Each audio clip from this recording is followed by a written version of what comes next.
applying this concept of differentials or tangent line approximations to other examples, we've got the request to approximate 1.98 raised to the third power. And we're going to use x equals 2 because 1.98 is extremely close to 2, which means our differential for x, negative 0.02, because our required value or requested value is 0.02 less than the easy value that we're going to work with. So I guess the first step would be to determine what our function is, and whatever our input is, we're cubing it, so that's going to be our f of x equals x cubed graph.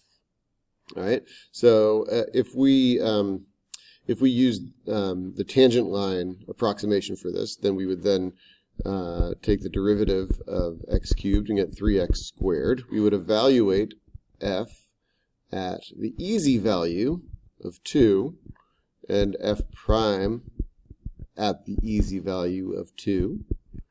And then we would say that the tangent line is equal to the y value plus the slope times x minus the x value.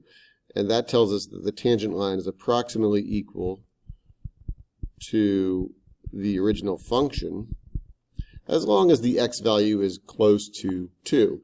And we're going to accept that 1.98 is close to 2. So f of 1.98 is approximately equal to t of 1.98. And t of 1.98 we can do pretty easily without a calculator. We've got 8 plus 12 times 1.98 minus 2 gives us that differential of negative 0.02. So that's going to be 8 minus, well, we've got a 12 times 2 is 24, but we have 2 decimal places there to move it, so it's going to be 0.24. So that's going to be 7.76. And that's the approximate value of 1.98. We were able to get that with minimal calculations and a fairly high degree of accuracy. And I'll let you determine how accurate that is. You can use a calculator to evaluate 1.98 cubed and compare that to the approximate value of 7.76. Alternatively, or if we use differentials instead of the tangent line approximation, we'll get the same answer, but we'll just kind of explore this a slightly different way. If y equals x cubed, then dy dx equals 3x squared, or dy, the differential dy, equals 3 times x squared dx. And if dx equals negative 0.2, then dy equals 3 times negative 0.02 squared. That was a mistake. Dx is negative 0.02, but I don't plug in dx into there. I plug in x. We'll plug in 2 into here. Excuse me for that. And then dx is negative 0.02. I thought that was a bit strange because I didn't square the 0.02 over here. So this is going to give us that same 12 times negative 0.02. So dy is going to equal negative 0.24. And you'll notice that that number shows up over here. That was my change in y. So my original y value is 2 cubed, is 8. And my delta y value, or my change in y value, is negative 0.24. So when we combine those together, our new y value is equal to 7.2, no? 76, because this is a 2. I was not reading my own handwriting. So we end up with the same answer, 7.76, either way. This is using tangent lines over here in the green. This is using differentials over here in the blue. They're the same thing. All right, and then the final question is this an overestimate or an underestimate? Well, that's when we look at the second derivative. So f double prime of x equals, well, it's the same thing as d squared y dx squared. And that's equal to 6x. All right, and for the area that we're interested in, when x equals 2 and values of x slightly less than 2, the second derivative is positive for x approximately equal to 2. So that means that we're concave up. So concave up. So tangent line is below the original function. So the approximation, the tangent line approximation, is an underestimate because the tangent line is below the actual curve. Do you have to write all of that out? No. You can simply say that the second derivative is positive, therefore it's an underestimate. I'm okay with as soon as you go to that second derivative, I'm going to accept that you understand why you're going to that second derivative. All right, so let's try a few more of these. This one, we're going to try to approximate the cosine of 1.5. For this one, I'll just use the tangent line method. So the function is cosine of x, and its derivative is negative the sine of x. The function at the easy value, the value we know, the cosine of pi over 2, is 0, and f prime of pi over 2 is negative 1. So our tangent line approximation at the x value of pi over 2 is the y value plus the slope times x minus the x value. And we can simplify that if we like. We can say that's pi over 2 minus x. It might be a nice way to write it. So we know that f of x is approximately equal to the t of x, the tangent line, provided that x is close to pi over 2.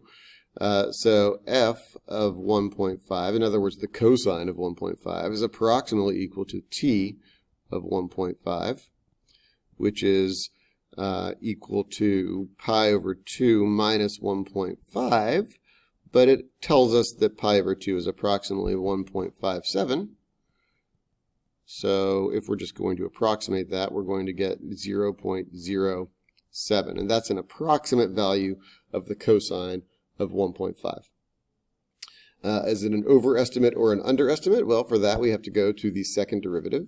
This will be our approximation of the answer. The second derivative is f double prime is equal to negative cosine of x. And be careful here because pi over 2 is actually a place where the second derivative equals 0. But I'm looking at x values at pi over 2 and then slightly less than pi over 2. So if I look at values, if we consider the negative cosine graph, it looks like this, right? This is negative cosine of x. Pi over 2 is right here. And I'm interested in values that are on this realm. So this is going to be negative for x values less than pi over 2. Right? And again, we're looking for x values less than pi over 2 because 1.5 is less than 1.57. We can see that because our change in x is negative, so we're going to the left. So be careful with that. It's a little tricky because our concavity changes. We're talking about a point of inflection here for f of x because f double prime of x does change signs at this value. But for the interval that we're interested in, we've got a negative second derivative.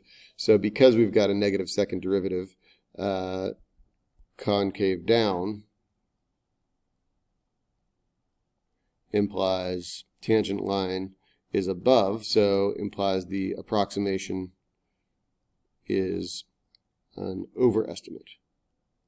So we don't know what exactly the cosine of 1.5 is, but we know that it's slightly smaller than 0.07. Fantastic. And then lastly, we'll do this one. Maybe we'll use the differential idea this time. So we've got y equals the cube root of x. So dy dx, that's not a y, dy dx equals 1/3 x to the negative 2/3, or the differential dy equals 1/3 times the cube root of x squared dx. Okay, So if we want to know what the change in y is, the change in y,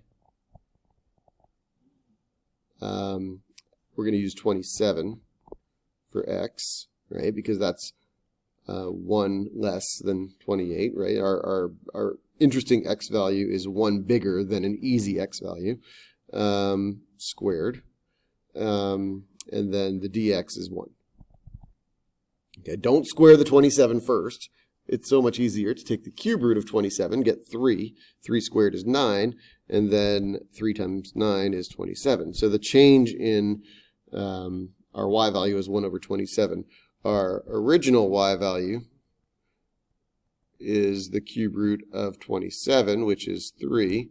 Our delta y value is 1 over 27. So our new y value, since our delta y is positive, it's going to increase by 1 over 27. So 3 plus 1 over 27, which is going to be 82 over 27. And that's an approximation of the cube root of 28. This is approximately equal to 82 over 27. So this is a rational approximation of a very irrational value. Again, there's no such thing as very irrational or slightly irrational. It either is or it isn't. And finally, we're going to look at the second derivative to determine whether this is an overestimate or an underestimate. So looking at this, we pull that negative 2 out front. We get negative 2 over 9. And then the x is going to be raised to the negative 5/3. These are positive values of x that we're interested in. So this part is going to be positive, and it's going to be times a negative 2/9. So this will be a negative second derivative for x around 27. From 27 to 28 is the area we're interested in. And so because we have a negative second derivative, we've got y is concave down. And if y is concave down, the tangent line is above the curve, so the approximation is an overestimate. Oops, overestimate.